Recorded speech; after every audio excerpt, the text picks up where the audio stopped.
ہمارے رب العالمین آیت نمبر 44 اور 45 میں فرماتے ہیں أَلَمْ تَرَ إِلَى الَّذِينَ أُوتُوا نَصِيبًا مِنَ الْكِتَابِ يَشْتَرُونَ الضَّلَالَةَ وَيُرِيدُونَ أَن تَضِلُّوا السَّبِيلَ وَاللَّهُ أَعْلَمُ بِأَعْدَائِكُمْ وَكَفَى بِاللَّهِ وَلِيًّا وَكَفَى بِاللَّهِ نَصِيرًا۔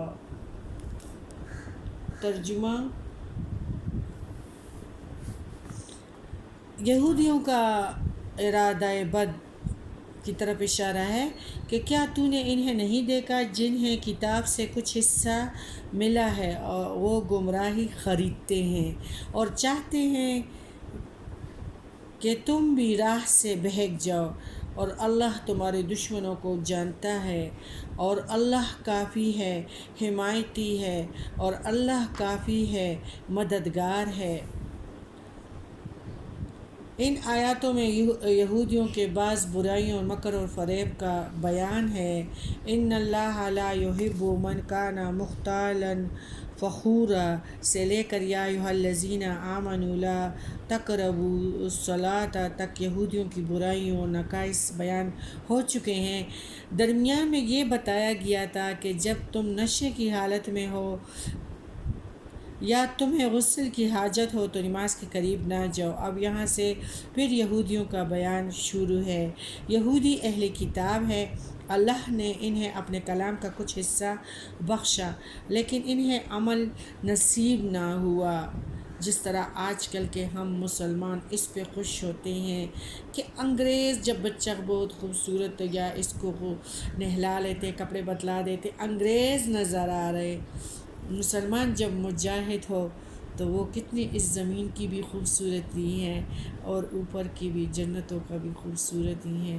کتنا عظیم عزت مجاہد کو ملتا ہے، کتنی بشارتیں ان کو ملتی ہیں، کتنی پیاری قوم اللہ تعالیٰ نے ہمیں کتنی زبردست قوم بنائی ہے۔ ہاں، اور دعوت اور تبلیغ کے ذریعے سے جب ہم کوشش کریں گے تو فلاح ہی فلاح ہی ہے، فائدہ ہی فائدہ ہے۔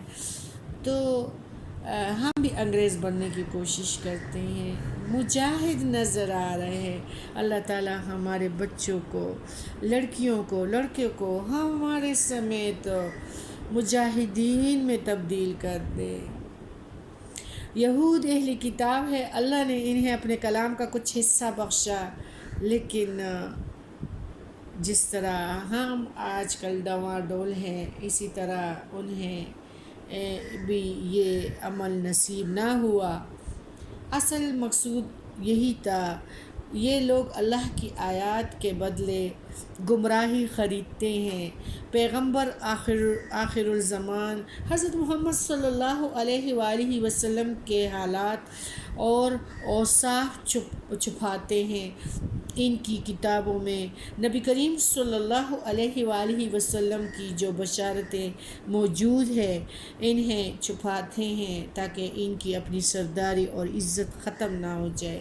وہ اسلام سے جان بوجھ کر انکار کرتے ہیں اور چاہتے ہیں کہ مسلمان بھی دین سے پھر کر گمراہ ہو جائے۔ وہ تو ان لوگوں نے شروع کیا ہے اور اپنے مقاصدوں میں لگے ہوئے ہیں۔ یہ خدا کی ایک پیاری قوم ہے، امت محمدی۔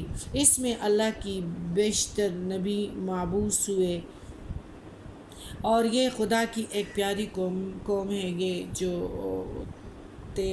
اور اس میں اللہ تعالیٰ کے بیشتر نبی جو مبعوث ہوئے، جو ہر طرح سے دعوت و تبلیغ کے ذریعے انہیں راہ حق دکھانے کے لیے کوشش کرتے رہے، لیکن یہ لوگ آخرت کی فلاح حاصل کرنے کی بجائے دنیاوی فائدے حاصل کرنے میں لگے رہے، کتب الہی میں رد و بدل کرتے رہے، قرآن پاک میں جو حکم ان کے فائدے کے موافق ہوتا اس کی اطاعت کرتے اور جس حکم سے ان کی عارضی فائدوں میں کمی آتی انہیں ٹکرا دیتے، جس طرح یہ شادیوں میں ہم تو ناچیں گے، میرے چھوٹے بیٹے کی شادی ہے، یہ تو میں خوب چلائیں گے، لگا لگا کے بینڈ کے آگے میں ناچوں گی، ٹکرا ٹکرا کے دیواروں سے، میرا تو ڈانس میں نے کرنا ہے۔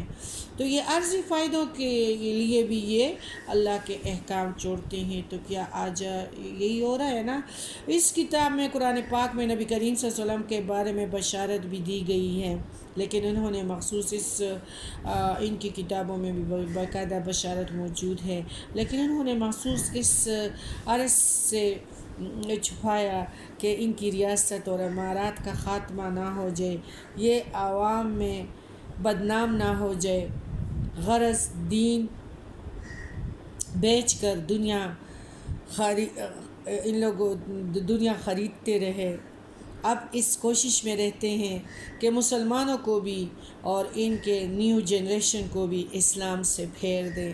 اللہ فرماتا ہے، اے مسلمانوں، میں تمہارے دشمنوں کو خوب جانتا ہوں، تم اطمینان رکھو، تمہارا کچھ نہیں بگاڑ سکیں گے، تم ان سے پرہیز کرو، اللہ تمہیں نفع پہنچانے اور نقصان سے بچانے کے لیے کافی ہے، تم دشمن کی طرف سے اس قسم کا اندیشہ مت کرو اور دین اسلام پر قائم رہو۔